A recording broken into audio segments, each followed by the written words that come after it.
Hello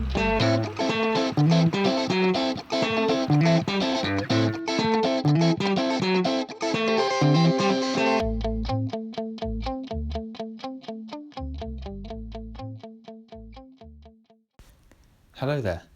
In today's video I'm going to be showing the progress that I make on putting the tracks into the diesel depot section.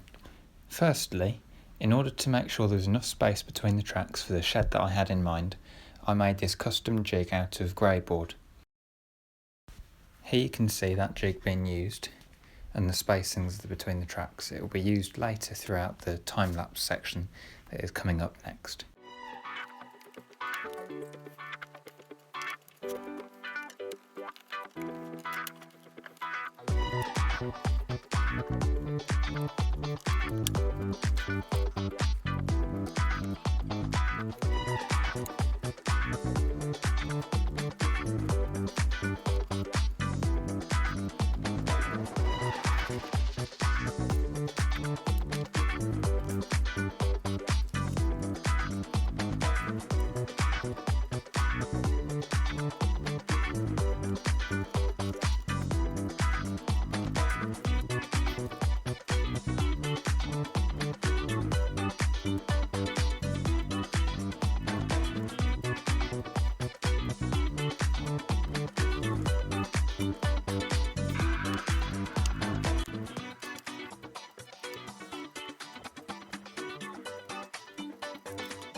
I have now completed the tracks into the diesel depot area.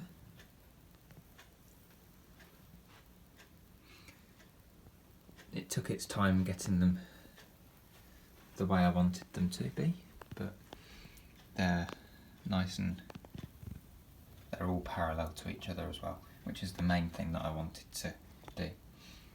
It is quite interesting though how much these two tracks deviate from this track here when you look over here at how much wider the gap gets even before it starts curving. But that's not a problem, I can hide that with some bushes. We are currently at the raised section of the layout on the branch line station. Unfortunately, I forgot to film the progress that I was making on the platform. So unfortunately this is all I have, is the completed product. So I shall show you around. Let's show you how it looks. So the platform is long enough for an engine and 3 coaches. And it has a section cut out of it here so that the line into the goods shed can go straight through, and there'll be a section of fence that will go round up to the station building here. So I'm quite pleased with how it went. This is the first time that I've made my own platform, because I have previously used, if I can get one of these, I've previously used these on the old layout, which are Graham Farish pre-made plastic platforms. So those are what I previously used, but yeah, this was my first time making the platform and I'm quite happy with it. There is quite a noticeable white edge, but I'm going to go over that later to get rid of it. This section of tarmac here will go under there, but I still need to do a bit of fiddling with that. But that was the section that was there, so it nicely cuts out and it does fit in there really nicely, but I just need to do some slight tweaking, get it how I want it. Nice sunny day today. Haven't made too much more progress on the incline yet, as I have been waiting for a kit to arrive, which has now arrived, so hopefully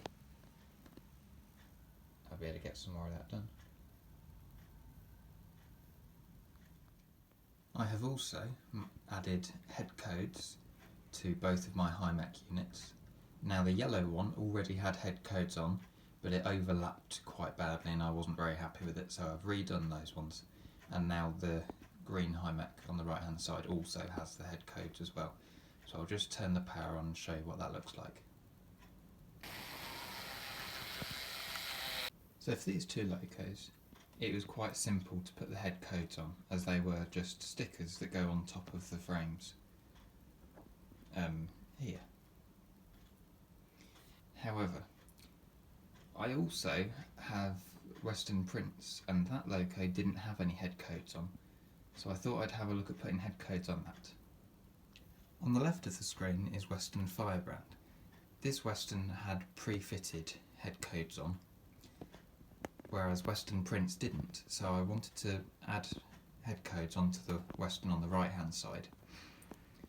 It wasn't as straightforward as the two HiMechs, however, as the Western head codes were water slide transfers, which was very fiddly, especially when they were slightly too big to go in the slots that were there, so it was slightly overhanging. So I kept having to take out and slightly adjust it and cut it down to size so it fitted in.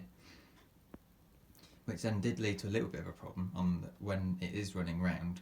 There is a little bit of light bleed going around the edges of them. On the front it's not too bad, on the back it is a lot more noticeable. But hopefully that shouldn't be too much for a problem. And I would say the main bonus of having the water slide transfers instead of the stickers that the two Hymex have is that you can see the head codes while the loco isn't lit up. Whereas the two Hymex, you only see the head code really when they're running round. So that is one bonus. Although it is fiddly, it is a lot better to look at when it's not running. So I'll just turn this around and show you the other side. So I'm quite happy with how they went. The head code on this one here, the 1A, wouldn't stay in. So I had to put a little tiny dab of glue behind the transfer and then stick the transfer on top of it. But it worked quite well and it's not too noticeable. So I'm quite pleased with it. But yes, when you're looking at it compared to the factory fitted transfers on this loco here, I would say that I'm quite happy with how it looks. I just thought I might give you a sense of scale as to how small the head codes actually are if you're not familiar with N-gauge.